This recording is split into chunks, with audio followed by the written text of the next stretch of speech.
On April 16, 1975, 50 years ago today, a company called Microsoft was 12 days old. Its headquarters was a small office in Albuquerque, New Mexico. Its total staff consisted of 2 people. Its entire product was several hundred lines of computer code, written for a machine called the MITS Altair 8800, which approximately nobody owned. The company had one customer. One. The 2 people running this company were 19-year-old Bill Gates and 22-year-old Paul Allen. Gates had dropped out of Harvard 2 months earlier to do this. His parents were not thrilled. Nobody, and I mean nobody, thought this was going to become one of the most powerful companies in human history. They were all wrong. The world they were entering. Here's the thing you have to understand about April 1975, if you want to appreciate just how insane this story is. Regular people did not have computers. The concept of a personal computer, a computer that a normal person might own in their own home and use for their own purposes, was considered, at best, a quirky hobbyist fantasy. At worst, a sign you'd been spending too much time alone.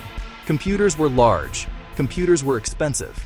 Computers were for universities, corporations, and government agencies. The computers that ran major operations in 1975 were the size of refrigerators. Some were the size of entire rooms. If you wanted to do computing in 1975, you generally needed institutional access, and a very good reason. The average American office in April 1975 ran on typewriters, carbon paper, filing cabinets, and human beings whose entire job was to copy documents by hand. In the house Jobs and Wozniak would start tinkering with in a garage in California, that wouldn't happen until 1976.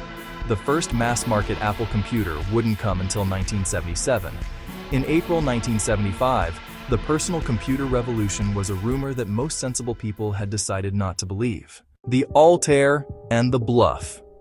Except for this one machine. In January 1975, a small electronics magazine called Popular Electronics ran a cover story about a build-it-yourself computer kit called the MITS Altair 8800. It had no screen. It had no keyboard. It had no software. You programmed it by flipping tiny switches on the front panel. Its output was a series of blinking lights. It cost $439 in 1975. In today's money, that's roughly $2,600. Not the tens of thousands earlier business computers cost, but still real money for a machine that blinked at you. It had no practical applications whatsoever. Hobbyists went absolutely berserk for it. Thousands of orders poured into MITs within weeks of that magazine cover. The company was overwhelmed, and Paul Allen, who was working a real job at Honeywell in Boston at the time, saw that magazine cover and immediately called Bill Gates, who was still technically a student at Harvard. Allen's argument was simple. This machine needs software. Nobody has written it yet. If we write it first, we could sell it to MITS. Gates agreed instantly. They contacted MITS and told the company they had basic programming software ready to go for the Altair. Small problem, they did not have basic programming software ready to go for the Altair. They had not written a single line of it. They did not own an Altair. They had never actually seen an Altair in person. They were essentially promising a product that did not exist to a company they'd never worked with, for a machine they'd never touched. Gates and Allen then sat down and wrote the software from scratch in about 8 weeks. When Allen flew to Albuquerque to demonstrate it to MITS, he loaded the program from a paper tape for the first time, having never actually tested it on a real Altair before. He had only run it on a simulated version he and Gates had built on a university computer at MIT. It worked, on the first try. Allen looked at Gates later and said it felt like a miracle. Gates said later he was terrified the entire time. MITs loved it. They licensed the software. Microsoft had its one customer. April 16, 1975. So on April 16, 1975, 12 days after the company was officially founded, what did Microsoft look like? 2 people in a small office. A licensing deal with one company. No employees beyond the 2 founders. No investors. No office furniture worth mentioning. No plan beyond sell more basic to whoever needs it. Gates was 19 years old. Let that land. 19. He was technically still of an age where he needed a permission slip to go on school field trips 2 years earlier. He was now running a company that had negotiated a real licensing deal with a real business. Paul Allen was 22. They had both, by any reasonable measure, taken an enormous gamble on something that most people still thought was a toy. What did Gates actually think was going to happen? He said later, in interviews, that he genuinely believed there would one day be a personal computer on every desk and in every home. In 1975, when computers were the size of refrigerators and cost more than cars. When the people who worked with them professionally laughed at the idea that anyone would ever want one at home. He just believed it, completely and without much supporting evidence. The world they were ignoring. What's remarkable about this is not just the vision, it's what they were ignoring. In April 1975, every single reasonable indicator said this was not going to work. The market for personal computers was tiny, a few thousand hobbyists at most. The technology was primitive.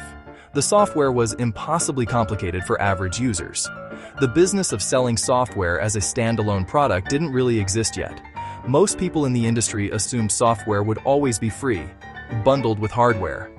IBM, the largest tech company in the world at that time, was not interested in the personal computer market. They had analyzed it. They had concluded it was too small to matter. An IBM executive famously projected in the early 1970s that the entire global market for computers was maybe 5 machines. 5. Meanwhile, in a small office in Albuquerque, a 19-year-old was planning for a computer on every desk in America. What happened next? You know how this story ends, more or less. Microsoft moved to Washington State in 1979. IBM came calling in 1980 with a project they needed help with. Microsoft licensed them an operating system, DOS, that became the foundation of the personal computer revolution. By 1987, Bill Gates was the youngest billionaire in American history at age 31. By the 1990s, Microsoft's Windows operating system was running on the majority of the world's computers. At its peak, Microsoft was the most valuable company on Earth. Today, the company is worth over $3 trillion. Not bad for something that started 12 days before April 16, 1975, with 2 people, 1 customer, and some software that had never been tested on the actual machine it was designed for. Here's the thing I keep coming back to about this story. In April 1975, everyone who looked at what Bill Gates and Paul Allen were doing from the outside saw exactly what was reasonable to see. 2 young guys messing around with a hobbyist machine in a small office in New Mexico. A curiosity. A gamble that was probably not going to pay off. What they couldn't see was the internal logic, the clarity of belief. The 19-year-old who had somehow, against all available evidence, decided that the future looked a very specific way and was going to act accordingly. He said in an interview decades later that during those early years, he always felt like they were one mistake away from failing. He worried constantly. He worked obsessively. He was never sure it was going to work, but he never stopped believing it should. That gap between the fear and the belief is maybe the most interesting thing about that little office in Albuquerque.